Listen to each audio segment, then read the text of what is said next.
देखिए, एक उसूल है जीवन का कि नेकी कर दरिया में डाल। एक साधु की कहानी है कि एक साधु बिच्छू को गड्ढे में से निकाल कर जमीन पे रख रहा था। वो जब जब निकालता था बिच्छू से काटता था। दुख की बात यह है कि भारतीय जनता पार्टी की योजना ये बन गई है कि वो चुनाव से लगभग 1 साल पहले ईडी सीबीआई का उपयोग करती है। आप जो 10-10 हजार की आबादी के देशों में जाकर वहां का राष्ट्रीय अवार्ड प्राप्त कर उसका ढिंडोरा पीटते हैं, ऐसे देशों में जाना छोड़िए। जो हर दूसरे दिन घूमने जाते हैं, साल के जून जुलाई के महीने में जो लंदन में ऐशो आराम फरमाते हैं, ऐसे सांसदों को कहिए मत जाइए। क्या पहले बंगाल में माता की पूजा नहीं होती थी? दुर्गा पूजा का तो कॉन्सेप्ट ही बंगाल से निकला है। क्या पहले नहीं होता था? वो इतने साल वहां लेफ्ट की गवर्नमेंट रही, टीएमसी की गवर्नमेंट रही, जो भी अलायंस में वो रहे उसकी गवर्नमेंट रही। क्या तब बंगाल में हिंदू जीवित नहीं थे? लोग मासूम हैं। पर जब शिक्षा की बात ना करनी हो, स्वास्थ्य की बात ना करनी हो, रोजगार की बात ना करनी हो, भविष्य की बात ना करनी हो, तो हिंदू मुस्लिम की बात करी जाती है। तो धर्म में उलझाया जाता है, जात पात में उलझाया जाता है। जिस दिन धर्म जात पात को एक तरफ राजनीति से अलग रख दें, तो इनके पास क्या मुद्दे हैं वो मैं जानने के लिए उत्सुक हूँ, आतुर हूँ। मुझे बीजेपी के प्रवक्ता बताएं। अगर आपके पास एम्प्लॉयमेंट नहीं है, 6-6 डिग्री लेकर हम बैठे हैं पर जॉब नहीं है, पैसा नहीं कमा पा रहे, घर से निकलने के लिए कोई जगह नहीं है, तो साधारण सी बात है हमारे देश का यूथ तो उल्टे सीधे कामों में ही लगेगा। हम सभी लोग अलग अलग साधुओं संतों को सुनते हैं, वो कहते हैं सबसे बड़ा धर्म ही गृहस्थी का है। दिल्ली में इन्होंने अरविंद केजरीवाल जी की सीट पे लगभग 38,000 वोटें काटी और बहुत ही मिनिमल से मार्जिन से अरविंद केजरीवाल जी अपनी सीट हार गए। फिर इलेक्शन कमीशन, जो कि उनके लिए एक अपनी एजेंसी के तौर पर काम कर रहे हैं, उनका यूज करती है। SIR के मामले में उन्होंने 91 लाख वोट्स काटे लगभग। नमस्कार, आप देख रहे हैं दिल्ली टाइम्स और मैं हूं आपके साथ रूबी सिंह चौहान। इस वक्त हमारे साथ मौजूद हैं युवराज तंवर, जो स्टेट जॉइंट सेक्रेटरी हैं आम आदमी पार्टी यूथ विंग के। उसके अलावा मैं आपको बता देती हूँ, ये आम आदमी पार्टी से जो उपाध्यक्ष हैं ब्रह्म सिंह तंवर जी, उनके पोते ही हैं। सर, थैंक यू हमसे बात करने के लिए। सबसे पहले मैं आपसे यही जानना चाहूंगी, कैसे आपको राजनीति में इंटरेस्ट आया, कैसे आप इसमें अब आ गए हैं? मतलब ऐसी कोई बहुत लंबी चौड़ी कहानी नहीं है, क्योंकि पारिवारिक तौर पे राजनीति बाबूजी करते हैं तो बचपन से देखा भी है, और इससे अलग लोगों से एक बॉन्ड भी है, मोर लाइक अ फैमिली। मतलब पार्टी की अलावा एक फैमिली की तरह भी रहा है हमेशा से, क्योंकि बचपन से इन लोगों को देखा है, इनके साथ ही बड़े हुए, इन्होंने ही सिखाया है क्या करना चाहिए क्या नहीं करना चाहिए। तो पार्टी की जगह बल्कि मैं फैमिली कहना चाहूंगा इन सभी लोगों को। क्योंकि आपने अभी ये कहा, तो राघव चड्ढा जी को भी काफी लोग बहुत मानते थे। अब हाल ही में जिस तरह के मुद्दे उन्होंने संसद में उठाए, उससे खासकर युवा जेन जी जनरेशन बहुत प्रभावित हुई है। तो जिस तरह से उनको जेन जी जनरेशन के ऊपर क्या प्रभाव डाला, उनको लगता है कि राघव चड्ढा को इसलिए हटाया गया क्योंकि वो पार्टी के मुद्दे ना उठाकर ये सब मुद्दे उठाते थे। तो कहीं ना कहीं आम आदमी पार्टी के जो फॉलोअर्स हैं उसमें कटौती देखी गई। हालांकि बीजेपी में जब उन्होंने ज्वाइन कर लिया, उसके बाद सब दोबारा से नॉर्मल हो चुका है। इस पर आप क्या कहना चाहेंगे? देखिए, अभी जेनजी खफा है तो राघव चड्ढा से खफा है। जब उन्होंने आम आदमी पार्टी छोड़ी, उस समय उनके 14.9 मिलियन फॉलोअर्स थे। आज उनके उससे 4-4.5 मिलियन बल्कि 5 मिलियन के करीब फॉलोअर भी घट गए हैं। क्या नहीं दिया उन्हें अरविंद केजरीवाल जी ने? जब राघव चड्ढा जी एक पेशे से CA थे, चार्टर्ड अकाउंटेंट थे, तब उन्हें पार्टी के उस दर्जे पे बैठाया, राष्ट्रीय कोषाध्यक्ष बनाया। जो बाकी पार्टियों के राष्ट्रीय कोषाध्यक्ष थे वो 90-90 साल के थे। यंगेस्ट राष्ट्रीय कोषाध्यक्ष आम आदमी पार्टी ने बनाया राघव चड्ढा जी को। उसके बाद उन्हें विधानसभा का चुनाव लड़ाया राजेंद्र नगर से, फिर उन्हें विधायक बनाया, वो वेव में ही तो जीते अरविंद जी की। उसके बाद उन्हें दिल्ली जल बोर्ड का शायद डेप्यूटी चेयरमैन भी बनाया, पंजाब का प्रभारी बनाया, पंजाब चुनाव जीतने के बाद उन्हें यंगेस्ट राज्यसभा सांसद भी बनाया। इससे ज्यादा अरविंद जी उनके लिए क्या कर सकते थे? डेप्यूटी लीडर बनाया हाउस का। उसके बावजूद अगर आप पार्टी के मुद्दों की तरफ ना देखें, आपके नेता जेल गए, आपके सब नेताओं को ईडी सीबीआई का दुरुपयोग करके जेल में डाला गया, तब आप लंदन भाग गए। जब दिल्ली का चुनाव आया, जब आपको प्रूव करना चाहिए था कि आप कितने लॉयल है अपने पार्टी के टुवर्ड्स, अपने लीडर के टुवर्ड्स, तब आप दिल्ली के चुनाव में चुपचाप जाकर गायब हो गए। कहाँ देखा आपने दिल्ली विधानसभा चुनाव में उन्हें? 1-2 जगह फॉर्मेलिटी करने जरूर है। जब से दिल्ली विधानसभा चुनाव आम आदमी पार्टी हारी या प्रशासन ने हराया आम आदमी पार्टी को, तो उसके बाद राघव चड्ढा का कोई अता पता ही नहीं था। रिसेंटली उन्होंने अपना एक पेड पीआर कैंपेन चलाया। जोरान ममदानी का नाम आप सभी ने सुना होगा, जो न्यूयॉर्क से मेयर हैं। हाँ। उनकी जो पीआर एजेंसी थी, उनके थ्रू पता नहीं उनकी जो भी रिश्तेदारी अमेरिका में, वहां से बातचीत कर कर उन्होंने पेड पीआर चलाया। बड़ा लाजवाब पीआर चला, सबने देखा, लोग खुश हुए, लोगों ने अंडरस्टैंड किया कि पेड पीआर होता क्या है। जब उन्हें पता चला तो एक दिन रैंडमली ये ट्विस्ट आया कि उन्होंने आम आदमी पार्टी के खिलाफ एक वीडियो बना दी। जब वीडियो बनाई तो सबने सोचा कि ये कितने देशभक्त सच्चे लोग हैं, राघव चड्ढा जी और इनकी पूरी टीम जो भी थी। कुछ दिन बाद देखा तो ये तैयारी कोई उनके अपने पॉलिटिकल करियर की नहीं हो रही थी, ये तैयारी भारतीय जनता पार्टी में जाने की तैयारी हो रही थी। आज से नहीं, जब से अरविंद जी के खिलाफ ये झूठा मुकदमा हुआ जिससे उन्हें क्लीन चिट मिली, उसी समय से इनकी ये प्लानिंग धीरे धीरे चालू हो गई थी। इनके साथ एक दो सांसद और इन्वॉल्व थे और ये पूरी टीम ने ये पूरा षड्यंत्र रचा पार्टी के खिलाफ, परंतु ये ज्यादा दिन छुप नहीं पाया। 2-3 दिन में इसका पर्दाफाश हो गया, लोग समझने लगे, जेंजी बहुत चालाक है, यूथ को समझ आ गया कि it was a paid PR. ये सब एक पूरा एक झांसा बनाया था लोगों को इसके अंदर फंसाने के लिए, पर कोई नहीं फंसा, सबको सच्चाई पता है। राघव चड्ढा ने जब आम आदमी पार्टी छोड़ी तो उन्होंने कहा कि बहुत ही टॉक्सिक माहौल हो गया था, बहुत ही टॉक्सिक राजनीति करने लगी थी आम आदमी पार्टी। और ठीक है, अगर राघव चड्ढा ने ऐसा किया, स्वाति मालीवाल बहुत गुणगान करती थी आम आदमी पार्टी के, इसके अलावा काफी जो बाकी सांसद हैं वो भी काफी गुणगान करते थे। तो एकदम से 7 लोगों को ऐसा क्या हुआ कि सातों के साथ तो ऐसा नहीं होगा कि कुछ ना कुछ गड़बड़ चली होगी।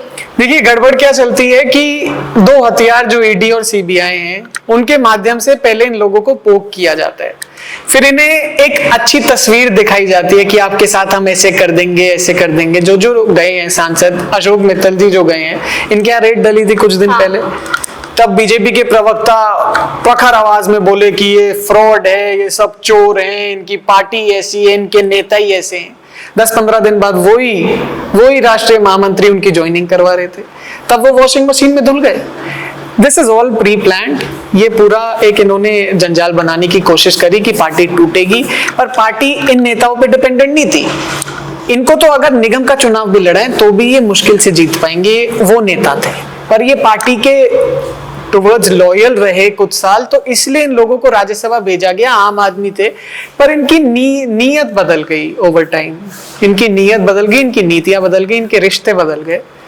ये अब लॉयल नहीं रहे, और बल्कि मैं तो कहता हूँ ये फाइनेंसेस के ऊपर डिपेंडेंट हो गए रादर देन देयर पार्टी। मैं ये जानना चाहूंगी कि 7 सांसदों का एकदम से जाना बहुत ही बड़ी बात मानी जाती है किसी पार्टी के लिए, तो कहीं ना कहीं क्या आम आदमी पार्टी की जो नींव थी वो कमजोर हुई है इससे? देखिए, एक उसूल है जीवन का कि नेकी कर दरिया में डाल। एक साधु की कहानी है कि एक साधु बिच्छू को गड्ढे में से निकाल कर जमीन पे रख रहा था। वो जब जब निकालता था बिच्छू से काटता था, तो जो लोग साथ में देख रहे थे उन्होंने बोला कि भाई ये तुम्हें जब से काटे जा रहे हैं, तुम तब भी से निकाल रहे हो। तो साधु ने ये कहा कि इस बिच्छू की प्रवृत्ति है काटने की, और मेरी प्रवृत्ति है इसे इस जंजाल में से निकालने की। तब साधु ने बोला कि नेकी कर दरिया में डाल। तो ऐसा ही कुछ एक उसूल है जिसपे हम सभी लोग चलते हैं और चलते रहेंगे। अभी हाल ही में प्रधानमंत्री मोदी जी ने हैदराबाद में जनता को संबोधित करते हुए कहा है कि 1 साल के लिए विदेश यात्रा टाल दीजिए, 1 साल तक सोना मत खरीदिए और तेल कम यूज करिए, और खाने का भी तेल यूज करने के लिए कम का है। तो इसे लेकर क्या कहेंगे आप? देखिए, सभी जो चीजें प्रधानमंत्री जी ने कही हैं, ये क्या सोच के कही है, ये वो भली बात ही जानते होंगे, पर हम भी इच्छुक है जानने के लिए कि ऐसा क्या संकट आ गया है जो हम सभी लोगों से छुपा रहे हैं। अभी चुनाव जो 4 राज्यों में चुनाव हुए, उससे पहले तो देश के पास इतने रिजर्व थे कि देश किसी पे डिपेंडेंट ही नहीं है। हम तो आत्मनिर्भर भारत है, हम विश्व गुरु हैं। आज ऐसी क्या परिस्थिति आ गई? और अगर विदेश जाने की बात रही तो जितने आपके नेता हैं, जितने आपके मंत्री हैं, विधायक हैं, सांसद हैं, इनके बच्चे जो विदेश में पढ़ रहे हैं, पहले उन्हें देश में बुलाइए। जो हर दूसरे दिन घूमने जाते हैं, साल के जून जुलाई के महीने में जो लंदन में ऐशो आराम फरमाते हैं, ऐसे सांसदों को कहिए मत जाइए। आप जो 10-10 हजार की आबादी के देशों में जाकर वहां का राष्ट्रीय अवार्ड प्राप्त कर उसका ढिंडोरा पीटते हैं, ऐसे देशों में जाना छोड़िए। जो आपकी राष्ट्रीय नीति है उसे निभाइए, सब पूरा देश आपके साथ है, परंतु थोड़ी टेक्निकल बातें भी कीजिए, प्रैक्टिकल बातें भी कीजिए। हमेशा आप लोगों को इमोशंस में बहला नहीं सकते। सब लोग वास्तविकता जानते हैं, असलियत जानते हैं। लेकिन इन सब के बावजूद, ये सब कहने के बावजूद, ये सब करने के बावजूद बीजेपी बंगाल चुनाव जीत गई। उन्हें काफी पार्टीज की तरफ से सपोर्ट आया। अखिलेश यादव जी समाजवादी पार्टी से सपोर्ट करने पहुंचे, आम आदमी पार्टी से केजरीवाल जी ने भी काफी सपोर्ट किया ममता बनर्जी को, और कहीं ना कहीं माहौल सबको ये लग रहा था कि ममता बनर्जी ही आएंगी। लेकिन क्या हुआ ऐसा, क्या मानेंगे आप, क्या कहना चाहेंगे आप इसको लेकर कि क्यों ममता बनर्जी हार गई? देखिए, चुनाव की प्रक्रिया होती है जो पूरा एक पार्टी अपनी योजना बनाती है। दुख की बात यह है कि भारतीय जनता पार्टी की योजना ये बन गई है कि वो चुनाव से लगभग 1 साल पहले ईडी सीबीआई का उपयोग करती है, फिर इलेक्शन कमीशन जो कि उनके लिए एक अपनी एजेंसी के तौर पर काम कर रहे हैं उनका यूज करती है। एसआईआर के मामले में उन्होंने 91 लाख वोट्स काटे, लगभग ऑलमोस्ट 1 करोड़ इतनी वोट्स काटी। जिन सीटों पर मार्जिन से ज्यादा वोटें कटी हैं, वो भी सीट कल टीएमसी के एक सांसद ने वो कोर्ट में पेश किया था। कोर्ट ने उन्हें ये भी बोला कि इस पर हम रीथिंक करेंगे। परंतु क्या होता है बाद में, पहले आपने वो वोट काटी, कोई बात नहीं, वोट काटी, फिर चुनाव में आपने 2.5 लाख की फोर्स वहां लगाई सीआरपीएफ की, वो भी लगी, कोई बात नहीं। फिर आपने इतने नेताओं पर एफआईआर करी, जेल में डाला, मारपीट करी, लड़ाई झगड़े किए, आतंकवाद फैलाया वहां पर, जो भी किया। पर लेकिन इसके बाद अगर इतना कम वोट शेयर रहा, जो वोट परसेंटेज है वो ज्यादा फर्क नहीं है दोनों पार्टीज के, दोनों गठबंधन के, अगर तब भी इतना कम था तो इसका मतलब यह है कि अब जनता के निर्णय के साथ खिलवाड़ कर रहे हैं, जैसे इन्होंने दिल्ली में किया। दिल्ली में इन्होंने अरविंद केजरीवाल जी की सीट पे लगभग 38,000 वोटें काटी और बहुत ही मिनिमल से मार्जिन से अरविंद केजरीवाल जी अपनी सीट हार गए। जब वो जेल में इन्हें जबरदस्ती डाला, जब वो जेल से निकले तो पता चला कि इतनी वोट कट गई है। रीअप्लाई करने की कोशिश करी गई, किसी ने नहीं सुनी। लेटर्स लिखे इलेक्शन कमीशन को, किसी ने नहीं सुने। कहाँ सारे बीएलओ चले गए, कहाँ विधानसभा के एजेंट्स चले गए इलेक्शन कमीशन के, किसी का कोई अता पता नहीं था। जब चुनाव का परिणाम आया तो बहुत मिनिमल से मार्जिन से कई सीटें हम लोग हार गए। उसमें भी ऐसा ही खेल हुआ जैसा बंगाल में हुआ था।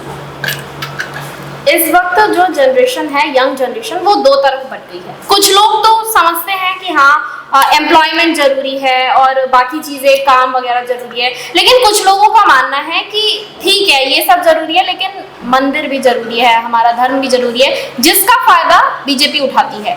तो आप ऐसी जनरेशन के लोगों को, ऐसे लोगों को क्या कहना चाहेंगे? क्योंकि आप खुद भी यंग जनरेशन से बिलोंग करते हैं तो आपकी बात शायद लोगों को ज्यादा समझ आएगी। देखिए, सब कुछ जरूरी है, हर चीज जरूरी है, पूजा पाठ भी जरूरी है, घर चलाना भी जरूरी है, पढ़ना लिखना भी जरूरी है। पर एक बात है, भूखे भजन ना होए गोपाला, पेट पालना सबसे बड़ी जिम्मेदारी है, गृहस्थी सबसे बड़ी जिम्मेदारी है। हम सभी लोग अलग अलग साधुओं संतों को सुनते हैं, वो कहते हैं सबसे बड़ा धर्म ही गृहस्थी का है। अगर आपके पास एम्प्लॉयमेंट नहीं है, 6-6 डिग्री लेकर हम बैठे हैं पर जॉब नहीं है, पैसा नहीं कमा पा रहे, घर से निकलने के लिए कोई जगह नहीं है, तो साधारण सी बात है हमारे देश का यूथ तो उल्टे सीधे कामों में ही लगेगा। जब एम्प्लॉयमेंट नहीं है, उन पे जिम्मेदारियां हैं, लड़के घर पे शक्ल नहीं दिखा सकते, शादियां जबरदस्ती इनकी यंग उम्र में कर दी जाती है, माँ बाप से पैसे मांगने होते हैं, माँ बाप उल्टा सीधा सुनाते हैं, बड़े भाई उल्टा सीधा सुनाते हैं जिन लड़कों को, उनके लिए क्या ठिकाना है? क्या पॉइंट है आपका इतनी डिग्रीज करने का जब आपके पास एम्प्लॉयमेंट नहीं है, आपके पास रोजगार नहीं है? सरकार को सबसे पहले शिक्षा पर काम करना चाहिए था ताकि रोजगार के और अवसर खोले जाते, लोग पढ़े लिखते, फिर अगर उसके बाद इन्होंने रोजगार के अवसर खोलने चाहिए थे। पर अगर सरकार ही व्यस्त है कि हम इस राज्य का चुनाव जीत लें, उस राज्य का चुनाव जीत लें, देन वील सी, हम अडानी को एक बार अमीर बना दे, अंबानी को अमीर बना दे, अपने जो भी टॉप 10 गुजराती लोग हैं इन्हें अमीर बना दे, तब हम देखेंगे लोगों की क्या समस्या है। मिडिल क्लास परेशान है, कोई बात नहीं, परेशान रहने दो, इलेक्शन कमीशन का दुरुपयोग कर लेंगे हम तो। अगर इस वहम में सरकार जीत गई तो देश कैसे आगे बढ़ेगा? विश्व गुरु के नारे बतेरे हमने सुन लिए, पर हमें काम देखना है, सब यूथ को काम देखना है। आप लोग ट्विटर खोलिए, इंस्टाग्राम खोलिए, every person who is young and educated he is against this government. कौन इस गवर्नमेंट का फेवर कर रहे हैं? जिन लोगों का ब्रेन वॉश्ड है, जिन लोगों को, या तो मेजॉरिटी लोग जो बोल रहे हैं ओपनली, उनके तो अकाउंट्स ही फ्रॉड अकाउंट्स लगते हैं, 0 फॉलोअर्स 2000 फॉलोइंग जैसे अकाउंट है जो ऑनलाइन बोल रहे हैं। और रही बात वोट्स की, तो उसमें तो धांधली खुलेआम चल ही रही है। हमने पिछले चुनाव में देखा था, मैं आयानगर में काम कर रहा था, मेरे पीछे पुलिस थी, हमारी 25 गाड़ियों का नाम पुलिस ने लिखा हुआ था कि इन्हें अरेस्ट करना है। क्यों अरेस्ट करना है भाई? क्यों आम आदमी पार्टी के लिए वोट मांग रहे हैं? कोई जुल्म कर दिया हमने? कोई चोरी कर रहे हैं, कोई डकैती कर रहे हैं? भाजपा के लोग खुलेआम पैसा बांट रहे हैं, उनका कोई खिलाफ उंगली नहीं उठा सकता, पुलिस वाले की गाड़ी में बैठ के वो जा रहे हैं, सब इन्वॉल्व है। 3P हमने आकलन किया समीक्षा बैठक में जब दिल्ली चुनाव की हुई, पुलिस, प्रशासन और पैसा, इसके माध्यम से बीजेपी ने चुनाव जीते। आखिरी सवाल भी बंगाल चुनाव को लेकर ही करूंगी कि जब शुभेंदु अधिकारी जीते तो कुछ लोगों का कहना था कि बंगाल में भी भगवा लहर आ गई, बंगाल में भी हिंदुओं का नेता आ गया। तो कहीं ना कहीं लोग इसे लेकर भी बायस्ड हो ही जाते हैं। इसे लेकर आप क्या कहना चाहेंगे? क्या पहले बंगाल में माता की पूजा नहीं होती थी? दुर्गा पूजा का तो कॉन्सेप्ट ही बंगाल से निकला है। क्या पहले नहीं होता था वो? इतने साल वहां लेफ्ट की गवर्नमेंट रही, टीएमसी की गवर्नमेंट रही, जो भी अलायंस में वो रहे उसकी गवर्नमेंट रही, क्या तब बंगाल में हिंदू जीवित नहीं थे? या क्या आज जहां पे ऑपोजिशन की सरकार है वहां हिंदू जीवित नहीं है? ये तो जी इनको वास्तविक मुद्दों से भटकाने के लिए ये इस ब्रह्मास्त्र का उपयोग करते हैं। आपने सही बोला कि लोग इसमें बहक जाते हैं, लोग मासूम हैं, पर जब शिक्षा की बात ना करनी हो, स्वास्थ्य की बात ना करनी हो, रोजगार की बात ना करनी हो, भविष्य की बात ना करनी हो, तो हिंदू मुस्लिम की बात करी जाती है। तो धर्म में उलझाया जाता है, जात पात में उलझाया जाता है। जिस दिन धर्म जात पात को एक तरफ राजनीति से अलग रख दें तो इनके पास क्या मुद्दे हैं वो मैं जानने के लिए उत्सुक हूं, आतुर हूं। मुझे बीजेपी के प्रवक्ता बताएं कि आप किन मुद्दों पर सरकार बनाना चाहते हैं, राजनीतिक मुद्दों पर। क्या अगर आपकी सरकार बनेगी तो आप सबको हिंदू बना देंगे? क्या दैट इज योर एम? क्या आप ये करना चाहते हैं इस देश के लिए? जो हॉस्पिटल्स बनाना चाहते हैं, सड़क बनाना चाहते हैं, फ्लाईओवर बनाना चाहते हैं, स्कूल्स, कॉलेजेस, एजुकेशन सेंटर्स, क्या क्या नई क्लासेस आप लाना चाहते हैं बच्चों के लिए, उस पर बात करें, एजुकेशन सिस्टम पे बात करें। आप हमारे क्षेत्र में देख लीजिए, सड़कों के बुरे हाल हैं, कोई हॉस्पिटल नहीं है आसपास, सारे मोहल्ला क्लिनिक इन्होंने पहले ही बंद कर दिए। कुछ दिन पहले मैं चांदनोला गया, वहां पे मैंने ऐसे ही सोचा कि मैं एक इंडिपेंडेंट सर्वे के तौर पर इस गली में घूमना चाहूंगा। उस गली के बहुत ही बुरे हाल थे। तब मेरे को एक वहां माताजी मिली, मैं उनसे बात करने लगा तो मैंने उनसे पूछा कि क्या आपका मोहल्ला क्लिनिक सही चल रहा है? तो उन्होंने कहा नहीं, बंद हो गया है। तो मैंने कहा क्या आपको याद आती है पिछली सरकार की?